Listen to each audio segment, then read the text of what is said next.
उच्च गति अभ्यास खंड 2। गति 80 शब्द प्रति मिनट। डिक्टेशन शुरू होने में समय शेष है 5 सेकंड। Ready, start.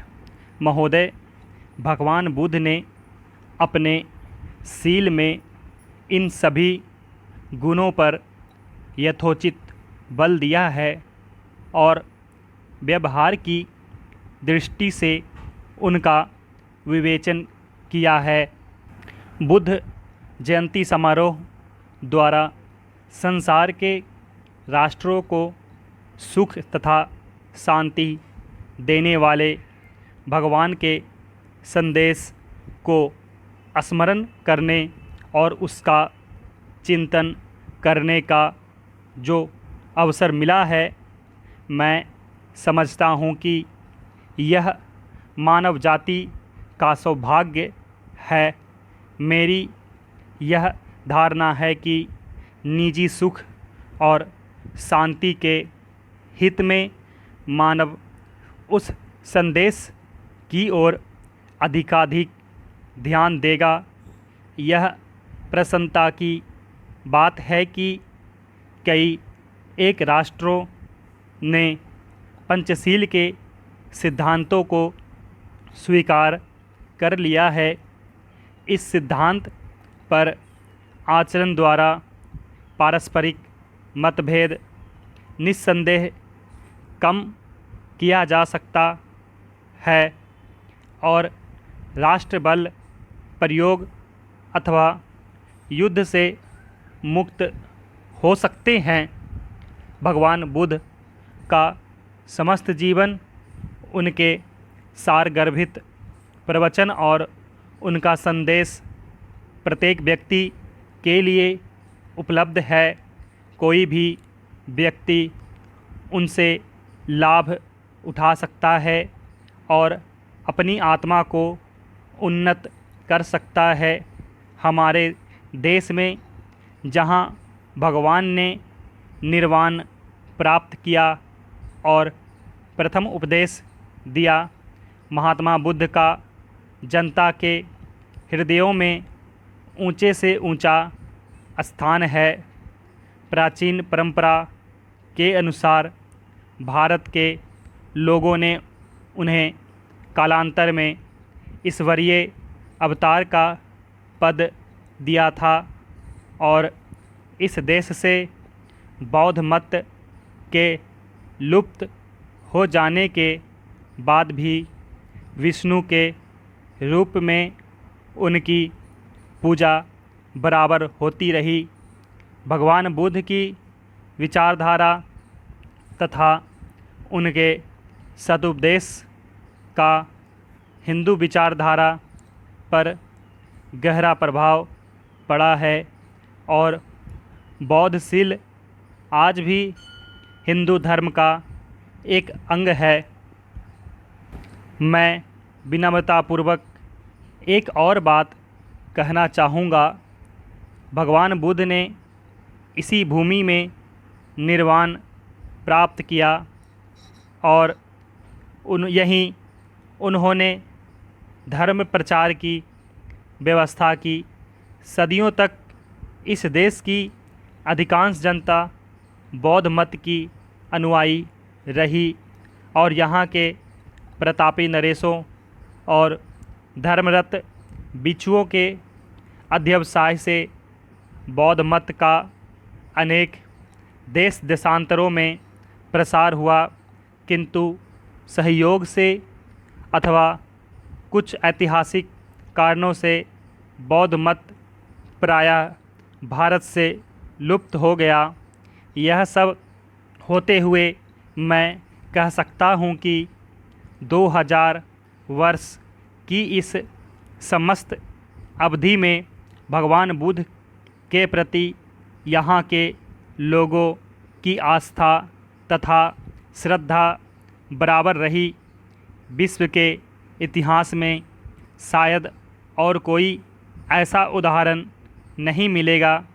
मुझे कोई भी दूसरा देश ऐसा दिखाई नहीं देता जहाँ कोई अवतार हुआ हो और समस्त जनता कुछ समय तक उसकी अनुयायी रहकर किसी अन्य मत को अपना चुकी हो, परंतु फिर भी उस देश में उस अवतार का वही आदर और उसके प्रति वही आस्था की भावना बनी रही हो जैसी भारत में भगवान बुद्ध के प्रति हजारों वर्षों से रही है।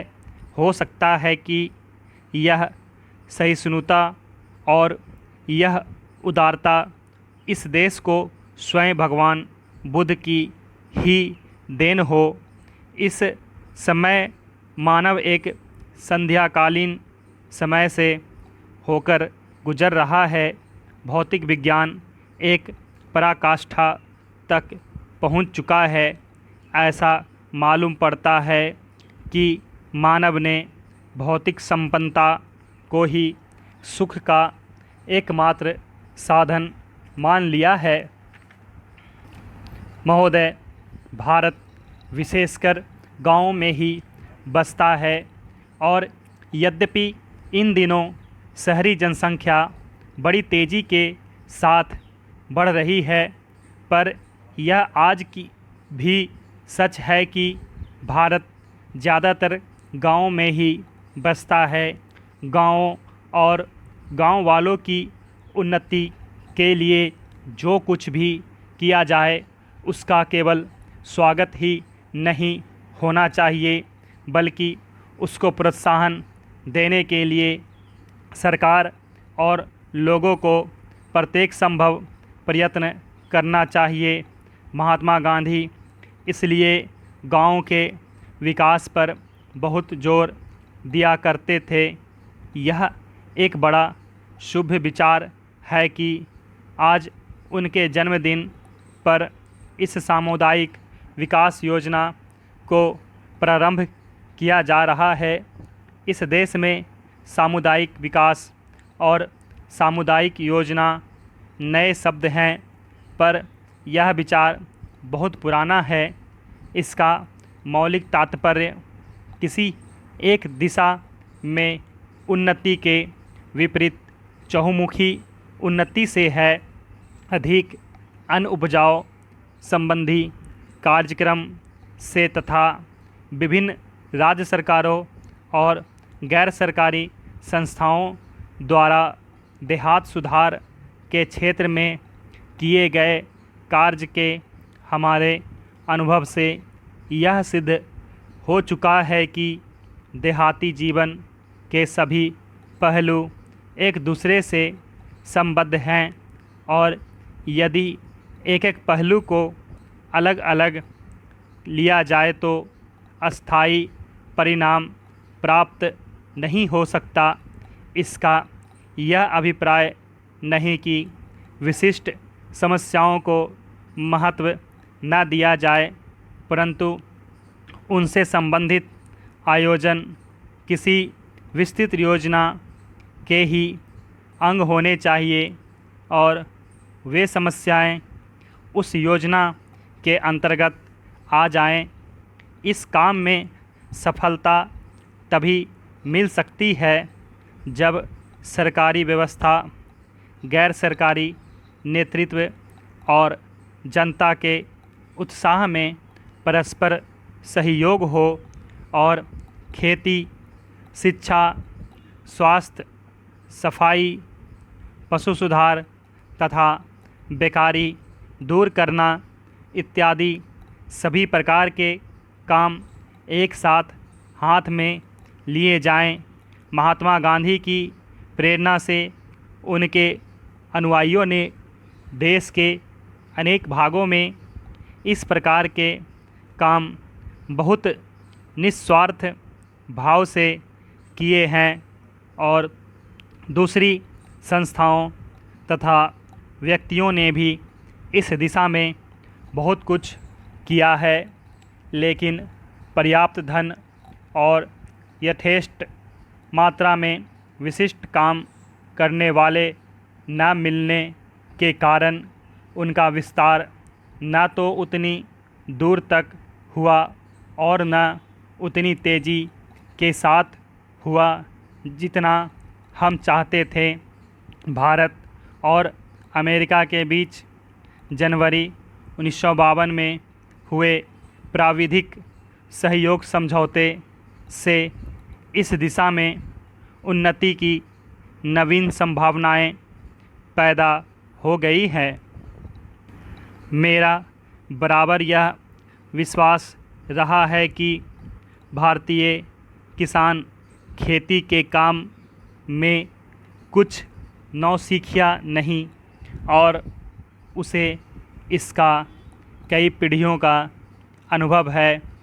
बिहार के किसानों ने पिछले 20 वर्षों में जिस तेज़ी के साथ नए प्रकार के गन्ने की खेती अपना ली है, उससे यह बात प्रमाणित हो जाती है कि भारतीय किसान लकीर का फ़कीर नहीं, जो नए सुधरे हुए तरीक़ों को अपनाना नहीं चाहता। इसलिए आवश्यकता इस बात की है कि उसे इस बात का संतोष और विश्वास दिला दिया जाए कि किसी नई पद्धति से या किसी नई किस्म की चीज़ उपजाने से उत्पादन अधिक होगा। देश के सामने खाद्यान्नों का प्रश्न अत्यंत महत्व का है। स्टॉप।